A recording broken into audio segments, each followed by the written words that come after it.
बिस्मिल्लाहिर्रहमानिर्रहीम, अस्सलाम वालेकुम।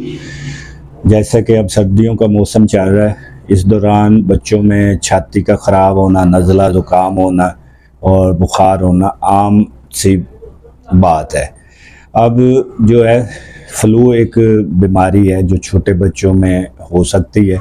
इसमें जो छोटे बच्चे 1 साल से नीचे हैं उनमें जो कुछ अलामात हो सकती हैं वो मैं आपको बताता चलूँ, जैसे कि नाक का बंद होना, नाक का बहते रहना, सांस लेने में दुश्वारी हो या नींद में मसला हो सकता है। ये सारी अलामात छोटे बच्चों में आ सकती हैं। बड़े बच्चों में जो 1 साल से बड़े होंगे उनमें बुखार हो सकता है, बुखार के साथ खांसी हो सकती है, खांसी के साथ फ्लू और जो है बाद बच्चों में मोशन भी लग सकते हैं। तो ये अलामात हों तो आप घर में क्या कर सकते हैं। इसके अलावा कुछ अलामात हैं वो वीडियो के एंड पे आपको बताएंगे। अगर वो बच्चे में ज़ाहिर हो तो उस सूरत में आपने फ़ौरन एमरजेंसी में जाना है। फ्लू अगर बच्चे को हो जाए तो घर में आप जो है सबसे पहले तो छोटा बच्चा जो 1 साल से नीचे है उसको आपने पैनाडोल के ड्रॉप्स दे सकते हैं। सेलिनेज या नॉर्सलाइन पी के ड्रॉप्स आते हैं वो उसके नाक में डाल सकते हैं।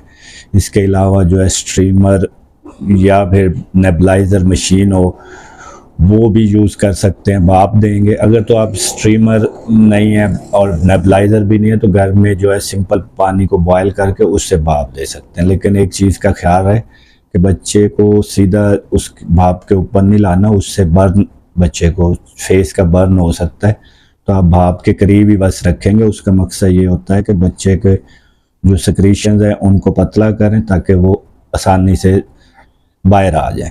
इसके अलावा आप बच्चे को फीड देते रहेंगे, जो भी फीड आप दे रहे हैं। अगर ब्रेस्ट फीडिंग है तो वो तो सबसे बेस्ट है, उस पर ऑलरेडी मैंने कई वीडियोस बनाई हैं, आप उनको देख सकते हैं। लेकिन यहाँ पे सिर्फ आपको बताता चलूँ कि जो ब्रेस्ट फीडिंग है वो बच्चे की इम्यूनिटी को बूस्ट करती है। इम्यूनिटी को बूस्ट करेगी तो वो बीमारियों में लड़ने में हेल्प करेगी। इसके अलावा जो है बच्चे का जब बच्चे को लेटाएं तो उसका सर वाला जो है हिस्सा वो थोड़ा सा ऊंचा रखें बाकी बॉडी की निस्बत। ये सारी चीज़ें आप छोटे बच्चों में कर सकते हैं। जो 1 साल से बड़े बच्चे हैं उनमें आप जो है बच्चे को ये सारे ऊपर वाले जो काम है, हमने भाप देनी है, इसके अलावा नेबुलाइज करवा सकते हैं, इसके अलावा पैनाडोल ब्रूफन वगैरह दे के। इसके अलावा जो बड़े बच्चे 1 साल से ऊपर हैं उनमें सूप दे सकते हैं। सूप में जो है एंटी इन्फ्लेमेटरी प्रॉपर्टीज़ होती हैं और साथ में ये जो है इम्यूनिटी को भी बूस्ट करते हैं। इस और साथ में आप जो है हनी दे सकते हैं। हनी का भी जो है एंटी माइक्रोबियल इफ़ेक्ट भी है और एंटी इन्फ्लेमेटरी भी है, लेकिन छोटे बच्चों में नहीं देना। क्यों छोटे बच्चों में क्यों नहीं देना, इस पर एक वीडियो बनी हुई है, आप वो लाजमी देखिएगा। 1 साल से ऊपर वाले बच्चों में हनी का बहुत अच्छा इफेक्ट आता है। साथ में आपने उसको फीडिंग करवाते रहना है। अगर मदर फीड पे है तो मदर फीड पे रखें और जो कुछ वो खा सकता है इजीली वो उसको साथ साथ देते रहें। अगर बच्चे को मोशन लगे हुए हैं तो आपने उसको ORS देते रहना और जो चीज़ें जो ड्रिंक्स हैं वो भी साथ साथ देते रहें। ये सारी बातें तो हमने कर लेनी है। अब एक चीज़ और काम है कि जैसे कि हम सर्दियों का मौसम है तो अक्सर माओं का सवाल होता है कि हमारा जो बच्चा है बार बार इसकी छाती क्यों ख़राब हो रही और इससे बचाव कैसे कर सकते हैं। तो इसमें जो है 2-3 चीज़ें हैं जो आप कर सकते हैं। सबसे पहली बात तो ये है कि ओवर क्राउडिंग में बच्चे को ना लेके जाएं। जैसे कि आजकल शादियों का सीज़न है तो उसमें ट्राई करें कि बच्चे को ना लेके जाएं। साथ में जो है बच्चे को गैर ज़रूरी हगिंग किसिंग ना करें, उससे भी बच्चे के जो है तबीयत ख़राब होती है।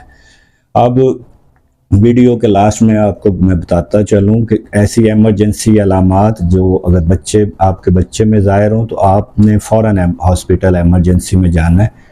उनमें उस बच्चा अगर आपका खाना पीना छोड़ दे, बच्चे का सांस तेज़ हो जाए, बच्चे की पसलियाँ तेज़ चलने लग जाए या बच्चा ढीला पड़ जाए या मदहोश हो जाए, तो ये ऐसी अलामात हैं जिसमें आपने वेट नहीं करना बल्कि आपने फ़ौरन एमरजेंसी में लैंड करना है और अपने बच्चे का चेकअप करवाना है।